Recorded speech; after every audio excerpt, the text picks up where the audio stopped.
ప్రదక్షిణం చేస్తారు. అమ్మవారి మూర్తిని అందుకే ఒక గోడ దగ్గరకి పెట్టారు వరలక్ష్మీ వ్రతం చేసేటప్పుడు. ఎందుకు పెట్టారంటే వరలక్ష్మీ వ్రతం ఎంత గొప్పదో వరలక్ష్మీ వ్రతం అనందు ప్రదక్షిణం అంత ముఖ్యం. ప్రదక్షిణం చేయాలంటే మీరు గోడ దగ్గర పెట్టారనుకోండి, ఎలా చేస్తారు? మీరు చేయలేరు.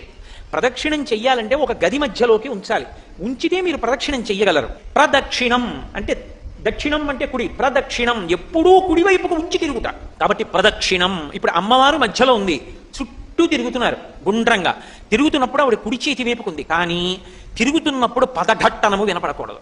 అంటే పాదముల యొక్క చప్పుడు గట్టిగా దమ్ దన్ అని వినపడడం కానీ, కలశ కదలడం కానీ, కలశలోకి ప్రకంపన రావడం కానీ జరగకూడదు. అంటే బహుమెల్లగా నడవాలి. ఆ నడిచేటప్పుడు రెండు చేతులు జోడించి అమ్మవారు సింహాసనంలో కూర్చుని ఉండగా ఆవిడ చుట్టూ నేను తిరుగుతున్నానన్న భావనతో తిరగాలి.